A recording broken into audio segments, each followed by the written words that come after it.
you so much for joining us. It has been very much a week. And obviously, we are going to get to the election in a minute. But if you've been consumed by it all week, you may have missed some smaller stories that got buried, like the headline, 43 monkeys remain on the run from South Carolina lab. CEO thinks they're having an adventure. Or the news that a message in a bottle had been found in an Ontario lake after 26 years. Or the death of Elwood Edwards, the voice of AOL's Welcome and You've Got Mail notifications, who died just one day shy of his 75th birthday. He was, by all accounts, a very kind man, and his last words were fittingly... Goodbye. Bit of fun! Bit of fun! We're having a little bit of fun, aren't we? We're having a little taste of fun, and I hope you enjoyed that fun, because the rest of this show is going to be about the fact that on Tuesday, Trump won re-election, which is, to put it mildly, not what I was personally hoping would happen. And honestly, in Trump's victory speech, he couldn't seem to believe it either. We overcame obstacles that nobody thought possible, and it is now clear that we've achieved the most incredible political thing. Look what happened. Is this crazy? Yeah, it is crazy. It's really fucking crazy. He's basically one sentence away from saying, I mean, you guys saw what I did, right? And you still voted for this? That doesn't make any sense. And I know, being a shambling verbal mess is part of Trump's brand, but it is still incredible to see an incoming president ad-lib a victory speech with the same energy as a best man who didn't realise he had to give a toast. What a beautiful day. What a beautiful beauty. Today, my brother and his wife, today they did the thing. You all saw it. I thought my part was done with the bachelor party, to be honest, but here we go. Marriage is crazy, right? It's crazy. Look, it has been a rough week, and if you are anything like me, first, as always, my deepest sympathies.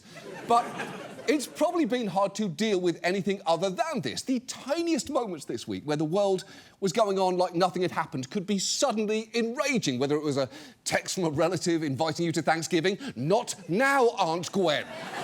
Or an alert about a recipe for roast chicken. Not now, New York Times. Or Hello Kitty actually posting this word search on Twitter on Wednesday, asking followers, what are you looking forward to this month? Hey, Hello Kitty, not fucking now. I would love to tell you what I'm looking forward to, but I cannot seem to find drinking my lights out and housing some grief mac and cheese on your stupid puzzle. Get the fuck out of here. People on Twitter even got mad at this teaser for a new Tyler song.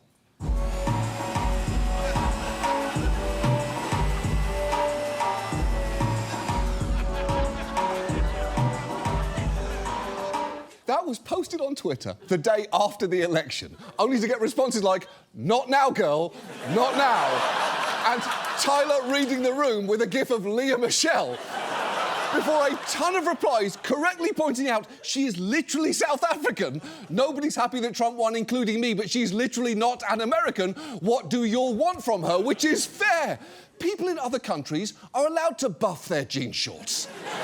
They didn't put us in this situation, we did. And honestly, if you are watching this right now and thinking, you know what, I'm not actually ready for this either, I totally get it. It is understandable not to want yet another guy in a suit doom-squawking at you. So if you are too angry, depressed or worried to watch the rest of this show, no problem. I have been in each of those places this week, and they are all a correct reaction. Because look, we did a show like this after the election in 2016, when no one expected Trump to win. This time, though, his winning felt like a real possibility all year long. Lots of people mobilised to stop it, but it happened anyway, which feels somehow worse. You've probably seen people really struggling this week, and my sympathy goes out to all of them, with one exception, and that is Trump's former attorney, Michael Cohen. He'd claimed that he'd leave the country if Trump won, only to quickly walk that back post-election on a live stream where he got trolled by viewers in a very funny way. Can we stop with that? I appreciate it. I don't like the stupid turkeys.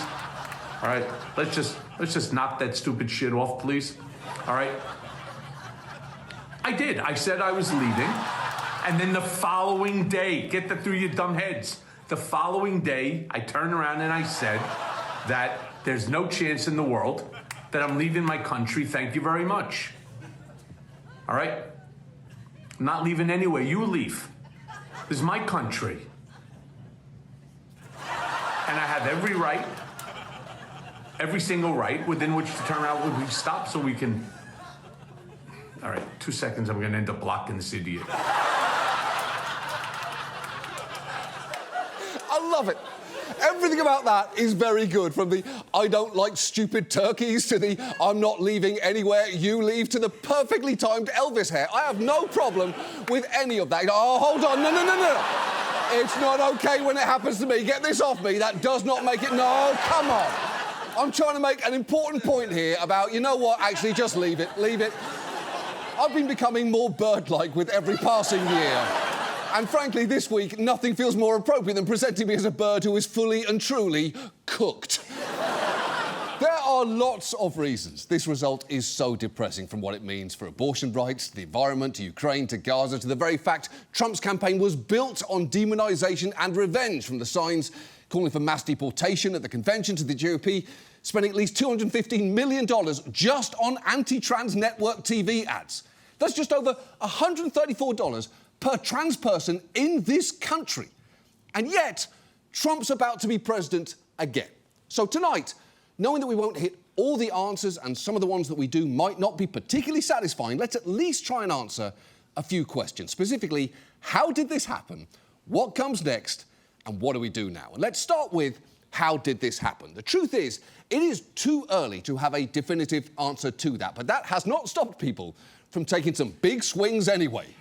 Kamala Harris had this albatross around her neck, and it was Joe Biden. The progressive era should be over if they want to start winning again. Did Kamala Harris move too far to the center and alienate some of the base? It was Joe Rogan, it was Elon Musk getting out those young male voters. They didn't have a message that attracted working-class voters. She failed to capture enough support among white voters, men, and first-time voters. A lot of Hispanic voters have problems with black candidates. OK, I know one thing for sure. Joe Scarborough is way too satisfied saying that. Scapegoating another demographic's behaviour in a way that you're just able to pass off as news? Congratulations to you, Scoldilocks. You must feel amazing right now. People are pointing the finger in all directions, from Latino voters to young men to Joe Rogan. You can basically spin your own personal wheel of blame and generally make sure it lands on whoever you were mad at in the first place. And I'll be honest, I get the appeal. It is fun to blame people. Trump was literally just elected president again on a platform of doing exactly that. Personally, I kind of like to imagine that everything that happened on Tuesday is Katy Perry's fault, because at Kamala's election eve rally, she did this ill-advised cover.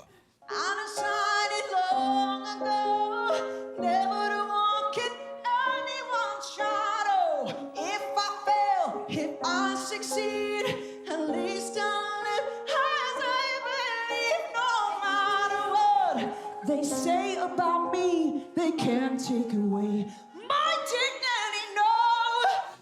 I mean, you are right that they can't take away your dignity, but only because you just surrendered it willingly there. I know that she's trying to do a nice thing there, but why would you try and cover Whitney Houston, The Voice? Say what you will about Lee Greenwood, which in my case is about 18 minutes of rigorously fact-checked insults, but at least when he played Trump rallies, he wasn't trying to do Freddie Mercury's part in Somebody to Love.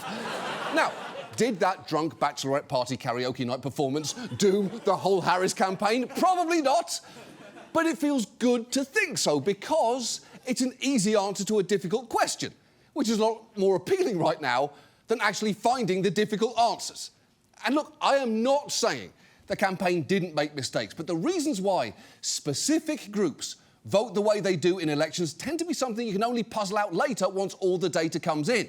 And the tactical decisions by the Harris campaign will, I'm sure, be picked apart endlessly, but it is telling how quickly some are jumping to predetermined conclusions that don't match the campaign that just wrapped up.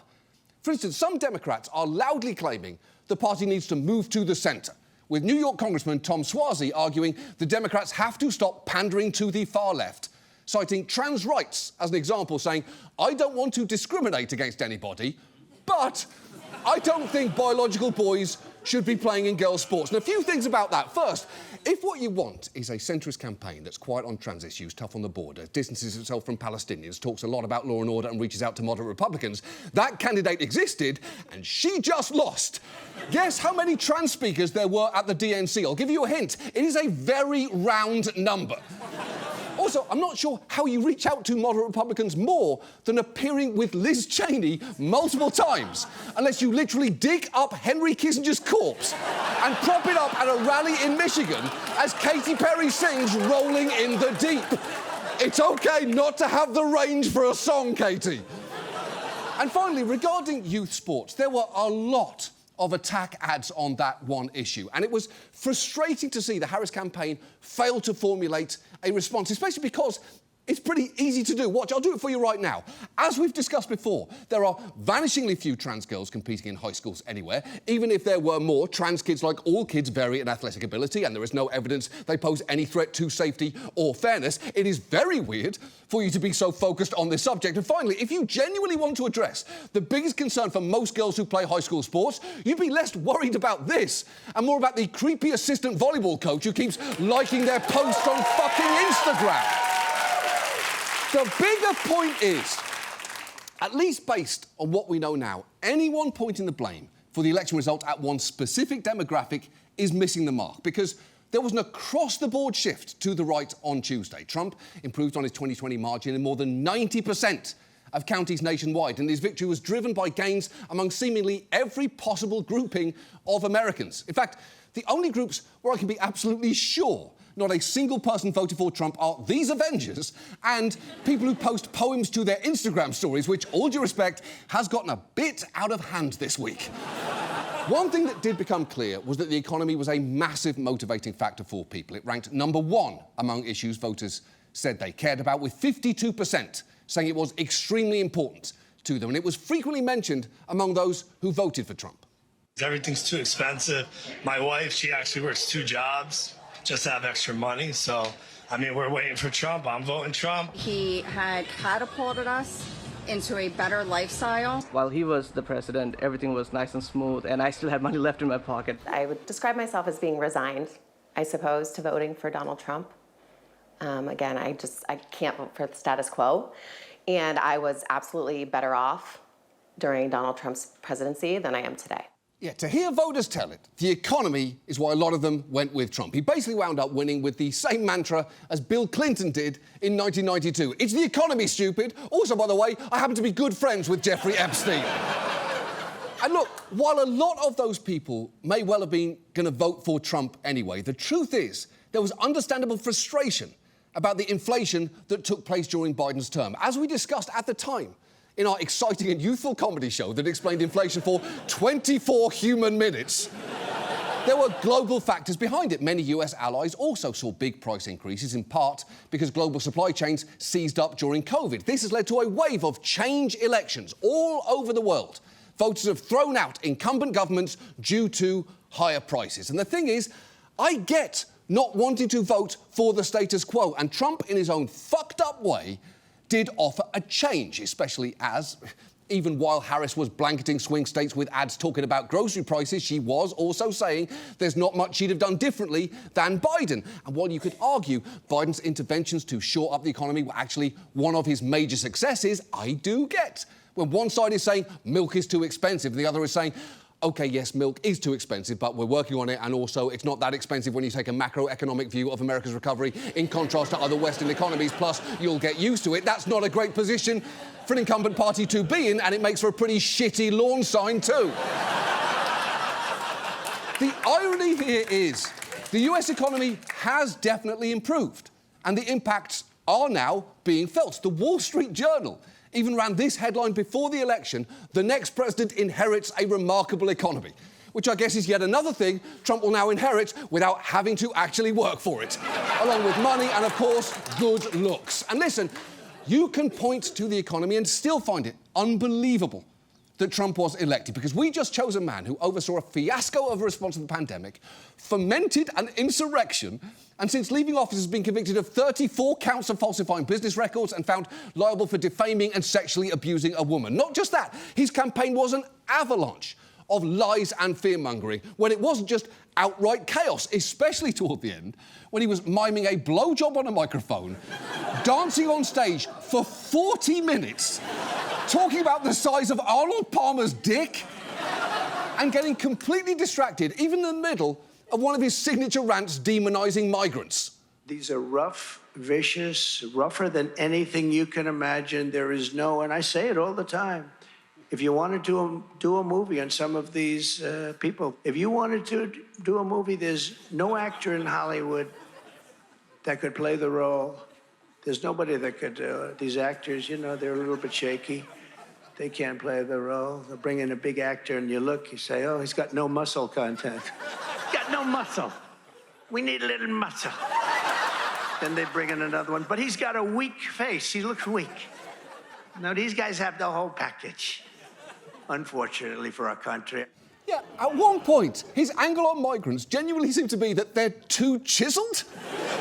And while there's a lot of notable lines in there, my underdog favourite is, and I say it all the time, do you?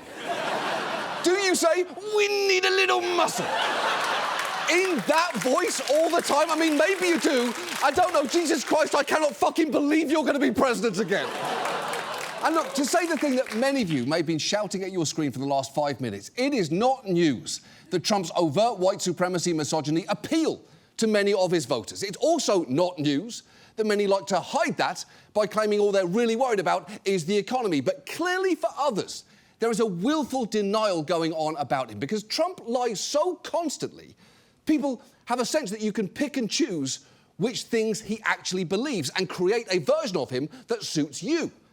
And that can be the case even when his intentions are very clear. The day after the election, one reporter spoke with migrants outside ICE's field office in Atlanta, and the first person they spoke to, a woman from Nicaragua, said, "We're fucked." Which isn't surprising. What is surprising is the reporter then posted an update saying several of the migrants I've been speaking with say they would have voted for Trump themselves. They don't believe Trump will deport them because they are here to work and are not criminals, which is pretty heartbreaking because he has made it painfully clear that he absolutely wants to deport migrants for any reason that he possibly can, including but not limited to unreasonably sculpted abs. and hey, maybe those migrants are right. I hope they are for everyone's sake. But unfortunately, either way, we're about to find out. Which brings us to our second question, what comes next? Because as we speak, Trump is assembling his cabinet and the early glimpses into his process haven't been great. There are already thousands of people lined up for potential jobs. The question is who Trump picks for those positions. And right now, just to give you a sense of how much the jockeying is already underway, Palm Beach is teeming tonight with potential Trump staffers who are here, who a lot of them were here last night at his election night party, either at Mar-a-Lago or at the convention center, and changed or delayed their travel plans after last night's victory and decided to stick around because that's how quickly they believe he can make these decisions. OK, first, let me state the obvious. That chart fucking sucks. It looks like a choose-your-fighter screen where the only thing they're fighting is the arc of the moral universe.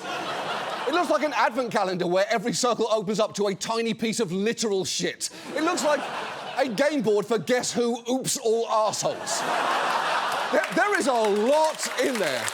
But let's start in the lower right-hand corner with these two guys whose potential jobs are listed as question marks. Like, even the chart itself is surprised that they're there. And honestly, chart, same. We've already talked about RFK, enemy to all animals, friend to all measles, and Trump's plans to let him go wild on medicines. You know, really get in there and mix things up, like a worm in a frontal cortex. But Elon Musk is on there too. One idea floated in the campaign's closing days was that he'd be appointed to cut waste out of the federal budget. Here he's at Madison Square Garden, hyping the plan with the co-chair of Trump's transition team. How much do you think we can rip out of this wasted $6.5 trillion Harris-Biden budget? Well, I think we can do at least $2 trillion. Yeah! Yes. $2 trillion. Your money is being wasted, and the Department of Government Efficiency is going to fix that. OK, put aside that he's dressed like the least intimidating bouncer at a strip club. That is a concerning amount of money to be cutting, and it's likely to come from slashing government programmes. Musk has said elsewhere that we have to reduce spending to live within our means, and that necessarily involves some temporary hardship. And seeing a man worth $300 billion telling the country to endure hardship and live within their means fills me with a feeling that apparently I cannot say out loud for legal reasons. And even if you think a promise to cut $2 trillion sounds good, here is former Treasury Secretary Larry Summers pointing out the obstacles to cutting a full 1/3 of the federal budget. Respectfully, I think it's idiotic. It's not a serious statement. Where are they going to cut it out? If they think, these people think it's like some business. But here's the problem. Only 15% of the federal budget is for payroll. So even if you took all the employees, every single person who works for the federal government out, you couldn't save anything like $2 trillion. It's true. You could fire everyone who works for the government and still not hit that number. Also, I want to compliment the phrase, respectfully, I think it's idiotic. He's really stretching respectfully there to breaking point. With all due respect, that's a dumb idea for babies. Whilst meaning no offence, what ding-dong dreamt up this five-alarm fuckfest? And look, ultimately, I don't see Elon going through the federal budget line by line because he's just going to get bored and go back to something more his speed, like, I don't know, finding a place to do another big boy jump. But the same cannot be said for some of the other people Trump's looking at. Among his potential Attorney General candidates is Texas AG Ken Paxton, who's been under federal investigation for alleged bribery and misuse of office, and who gave a speech at Trump's rally on January 6th, saying, "We will not quit fighting." Ahead of the election, he also notably did not join 51 other AGs in signing a letter condemning violence and urging a peaceful transition of power, regardless of the outcome. And when it comes to qualifications for running the DOJ, I would argue that horny for another insurrection probably shouldn't be one of them. As for the CIA director, Patel is apparently an option there, a man so devoted to Trump, he even has a series of children's books called The Plot Against the King. The first of which tells the story of a wizard named Cash, who sets out to save King Donald from the sinister machinations of Hillary Queenton. One Amazon review said 10 stars, superfan book, I think I enjoyed more than my 7- and 9-year-olds, and I am positive that that is actually true. Patel was actually in Trump's first administration, working in a number of positions while having an official government photo where he looked like someone who just realised he accidentally texted a dick pic to his mom. Oh, God. Oh, God, what did I do? Oh, no, she gave it a thumbs up. I think that's worse. I think the thumbs up makes it worse. But there are serious questions over Patel's qualifications for the job. It frankly says something that during Trump's first term, when he floated making Patel deputy FBI director, Bill Barr apparently said, "Over my dead body." Well, Bill Barr isn't there to stop it anymore. And if Patel gets in at the CIA, he's told Steve Bannon he's got some serious plans. We will go out and find the conspirators, not just in government, but in the media. Yes, we're going to come after the people in the media who lied about American citizens, who helped Joe Biden rig presidential elections. We're going to come after you. Whether it's criminally or civilly, we'll figure that out. But yeah, we're putting you all on notice. Well, I don't love the sound of that.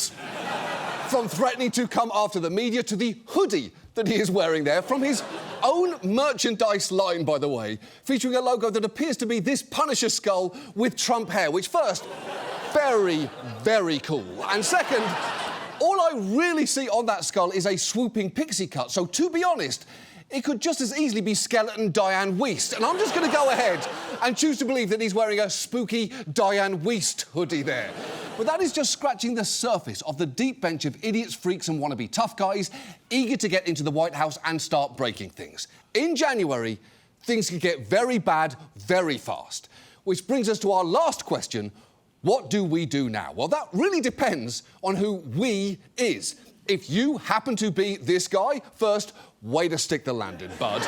But there are things that Biden could still do before leaving office. He could grant or extend temporary protected status to some immigrants currently in the US to protect them from deportation. Also, he and the Senate could fill the 9 open Inspector General positions at key agencies like the NSA, IRS and Treasury, which feels very important because oversight is certainly not going to be a priority for Trump. He could also commute the sentences of federal prisoners on death row to life in prison so Trump can't repeat his agonising execution spree of his first term. Now, as for the Senate, it could pass the Press Act, a federal shield law that already passed the House unanimously. It would protect the confidentiality of journalist sources and personal devices from federal law enforcement. And while I am definitely not a journalist, there are many great ones who work here, and the only time anyone should be invading their phone is when I text them research questions like, have two presidents ever kissed? Or if I die on the show, do I die in real life? Or did Tucker Carlson's mom really only leave him $2 in her will? The answers to those questions, by the way, are respectively twice, unclear, and no, she only left him $1. And it explains an awful lot.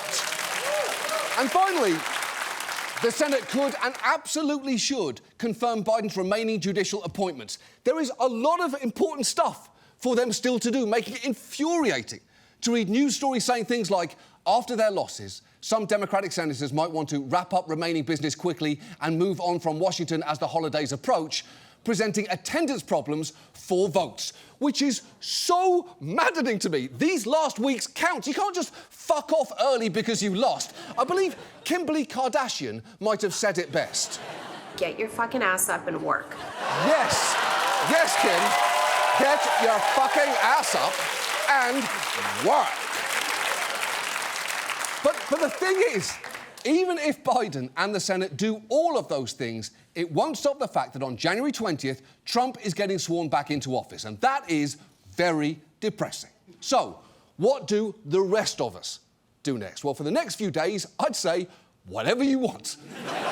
I am not going to judge you for how you get through the next week for two reasons. One, I'm not going to see it. I am in the TV. This is far away from where you actually are. And two, because there is no right reaction right now. Lots of us are grieving, and grief has stages. We take different amounts of time for different people. The stage I'm currently locked in is anger.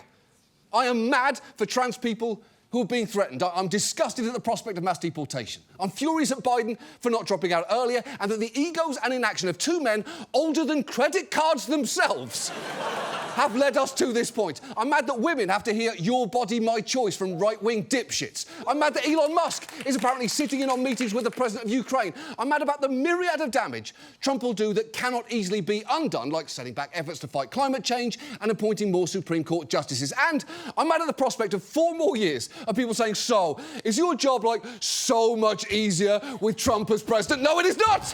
No, it fucking isn't! Fuck you so much! You don't know what I'm talking about! Fuck you quite a lot! Fuck you!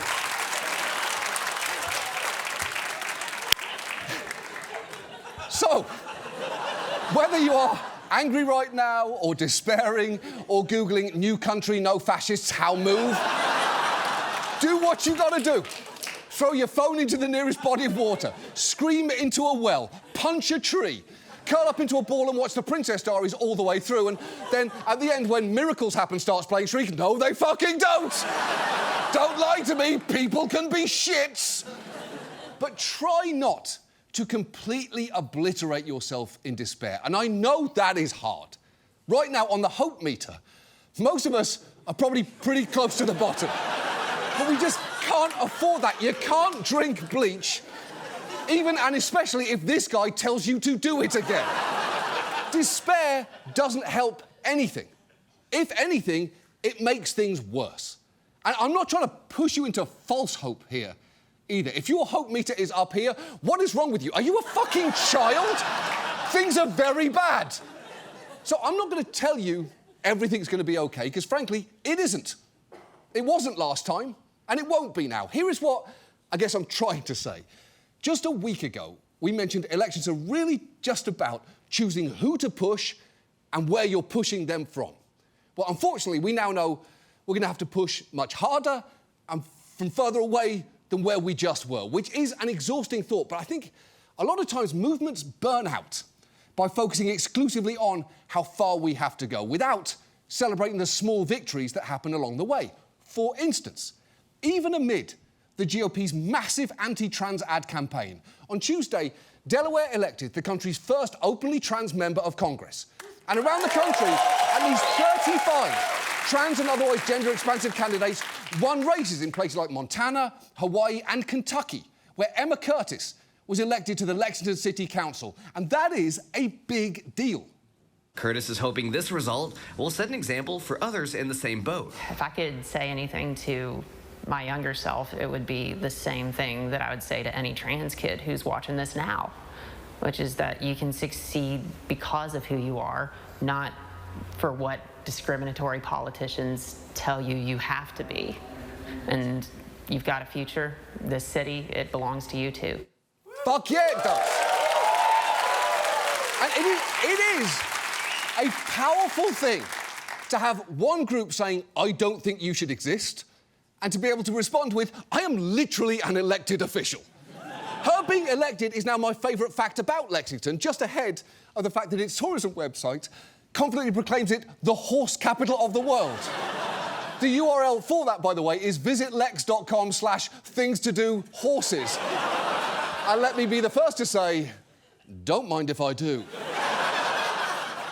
And that is not all. 7 states voted to either overturn abortion bans or add protections to their state constitutions. Even in Florida, the effort to protect abortion only failed because it fell just short of the 60% that it needed to pass. And it is brain-breaking to see 57% be the losing side of that vote. And the abortion measures that did get passed did so thanks to relentless organising at the state level from activists like this woman in Arizona. This is the best and only way to make sure that our state preserves abortion access. Chris Love helped create the measure and get it on the ballot. She says the overwhelming support from both parties now puts rights back in the hands of women. This is a resounding victory for the people of Arizona, especially people who can become pregnant, providers who provide abortion care. They can rest easier now knowing that we've passed Prop 139. That is great. Although, I would emphasise that she said rest easier there, not rest easy. Unfortunately, as we all know, there is no resting easy during a Trump presidency. Anything can happen, and not in a good way. And I know that focusing on the good news this week feels like finding $20 in your pocket in the middle of a bear attack. But it is important to take your silver linings where you can find them. And it's also worth noting Arizona went to Trump, as interestingly did over half the states that voted to protect abortion. In fact, Missouri voted not only to overturn its abortion ban, but also to increase minimum wage and require sick leave while re-electing both Trump and Josh Hawley, suggesting Democratic policies are still popular, even in a year where their candidate wasn't. Look, for the next few years, we're not going to see much in the way of gains at the federal level at all. But at the local level, these policies are clearly resonating. Political organisation at the grassroots is working, and we're lucky to have groups working tirelessly to help the people and causes that Trump threatens the most. We actually spoke to a bunch of them this week, and one small positive thing they told us is they actually got a head start on planning for a Trump administration because Project 2025 essentially gave them a 900-page roadmap for what they need to be ready to strategise against, which is something. But they're also going to need help. And, you know, Fred Rogers famously told us, in times of emergency and despair, to look for the helpers. It's really good advice, but I will note, it is advice for children. And if you're a child watching me right now, first, you either have terrible or fantastic parents. But second, this next part isn't actually for you, so just fuck off for a bit, will you? If you're an adult in the coming crisis, you are the helpers. And that help can take many forms, and there are people already doing it. You can use the National Network of Abortion Funds to find ways to support people. You can support trans and other LGBTQ people by donating time or money to centres and organisations in your area. And if you want to help migrants, there'll be groups where you live already providing everything from legal services to donated supplies. If you want to support them, you can literally just Google how to help migrants in and add the place where you live. And remember, you can organise politically around the issues you care about at work, at school and in your community to elect a more responsive government. If I may quote Lexington's newest council member, your city, it belongs to you too. That is all really important work to be doing over the next few years and beyond. And look, I don't want to do this shit again. And I'm guessing You don't either. You might well be exhausted, confused, scared, and running on fucking fumes right now, which is understandable, but you might actually be surprised just how far you can still get, even on fumes. And don't just take that from me. Take it from one of the world's greatest ever singers being covered by a different singer. If I fail, if I succeed, at least I'll live as I believe. No matter what they say about me, they can't take away my dignity. No. Thanks, Katie. I couldn't have sung it better myself. That is our show. Thank you so much for watching. We will be back next week, and we'll see you then. Good night. Don't put it on me. No, don't put it. Don't make me a turkey. I don't want to be a fucking turkey right now. I'm not leaving. You leave. You leave. I'm staying here. Fuck everybody. Goodbye.